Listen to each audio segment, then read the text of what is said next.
Hello friends, Venkatesh but சாரோட இந்த சட்னி நான் ரீக்ரியேட் பண்ணியிருக்கேங்க.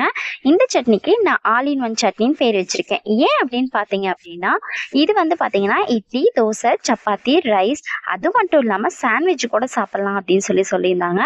உண்மையாலுமே டேஸ்ட் அப்படி தான் இருந்துச்சு. கண்டிப்பாக ட்ரை பண்ணி பாருங்கள். இன்னும் ஃபஸ்ட் டைம் என் சேனலை பார்க்குறீங்கன்னா ஒரு லைக் பண்ணிட்டு சப்ஸ்கிரைப் பண்ணிக்கங்க. ஒரு கடாயில் ஒரு 1/2 டம்ளர் அளவுக்கு தண்ணி விட்டு கொஞ்சமாக மஞ்சத்தூள் சேர்த்துக்கலாம்.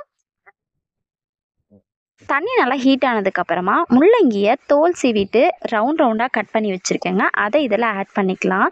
என்றைக்குமே முள்ளங்கி செய்யும்போது பார்த்தீங்க அப்படின்னா கட் பண்ணிவிட்டு கொஞ்சமாக தயிர் தண்ணியில் போட்டு வச்சிங்க அப்படின்னா முள்ளங்கி கலர் மாறாமல் நல்லா இருக்கும்.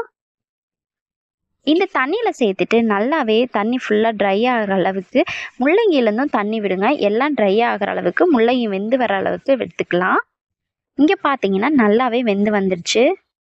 தண்ணியுமே ஃபுல்லாக ட்ரை ஆகிடுச்சு. தண்ணி கம்மியாகவே சேர்த்துக்கங்க. முள்ளங்கியும் தண்ணி கொஞ்சம் விடும். இப்போது ஒரு கடாயில் எண்ணெய் விட்டுக்கலாம். 1 ஸ்பூன் சீரகம் நல்லா பொரிஞ்சதுக்கப்புறமா அந்த எண்ணெயிலே 2 தக்காளி சேர்த்துக்கங்க.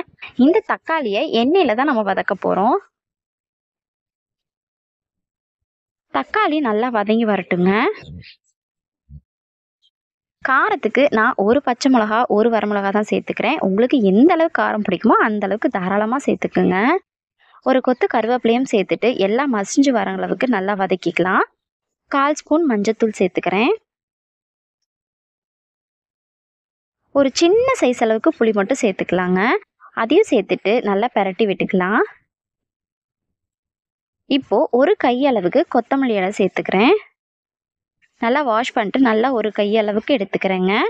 கொஞ்சமாக அதில் பாதி ஒரு 1/4 கையளவுக்கு மட்டும் புதினா சேர்த்துக்கிறேன். 2யும் சேர்த்துட்டு நல்லா கலந்து விட்டுக்கலாம்.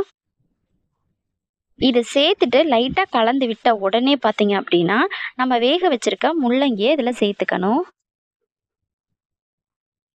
முள்ளங்கி சேர்த்த உடனே பார்த்தீங்கன்னா நம்ம சுவிட்ச் ஆஃப் பண்ணிடலாம் கேஸை. இது நல்லா இப்படி கலந்து விட்டுட்டு இது வந்து பார்த்தீங்கன்னா அந்த சூட்லேயே எல்லாம் வந்து கலந்து வந்துடுங்க. இது ஆறுனதுக்கப்புறம் பார்த்தீங்க அப்படின்னா அரைக்கும் போது இது கூட உப்பு சேர்த்து நல்லா ஃபைனாக அரைச்சி எடுத்துக்குங்க. இப்போ பார்த்தீங்கன்னா இது ஆறிடுச்சு. இது ஒரு மிக்சர் ஜாரில் மாற்றிட்டு இதுக்கு தேவையான அளவு உப்பு சேர்த்து அரைச்சி எடுத்துக்கலாம். ரொம்ப டேஸ்ட்டாக இருக்கும். சாண்ட்விட்சு கூட சூப்பராக இருக்கும். லைட்டாக பட்டர் அப்ளை பண்ணிட்டு சென்டரில் இதை வச்சு கொடுத்தீங்க அப்படின்னா அவ்வளோ டேஸ்ட்டாக இருக்கும். கண்டிப்பாக ட்ரை பண்ணி பாருங்கள்.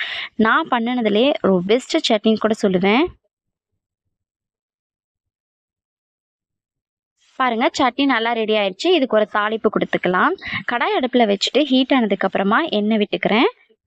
எண்ணெய் நல்லா சூடானதுக்கப்புறமா வரமிளகாய் 1 சேர்த்துட்டு கடுகு 1 ஸ்பூன் சேர்த்துக்கிறேன். உளுத்தம்பருப்பு 1 ஸ்பூன் சேர்த்துக்கிறேன். எல்லாம் நல்லா பொரிஞ்சு உளுத்தம்பருப்பெல்லாம் வந்து கலர் சேஞ்ச் ஆகிருந்ததுக்கப்புறமா சுவிட்ச் ஆஃப் பண்ணிவிட்டு கருவேப்பிலை சேர்த்துக்கலாம். இப்போது இதை வந்து அரைச்சி வச்சுருக்க சட்னியில் சேர்த்துட்டோம் அப்படின்னா ரொம்பவே டேஸ்டான அட்டகாசமான இது முள்ளங்கியில் தான் செஞ்சுருக்கீங்க அப்படின்னு யாருக்கும் தெரியாது. கண்டிப்பாக ட்ரை பண்ணி பாருங்கள். சட்னி பிடிச்சிருந்தா ஒரு லைக் பண்ணிட்டு சப்ஸ்கிரைப் பண்ணிக்கங்க.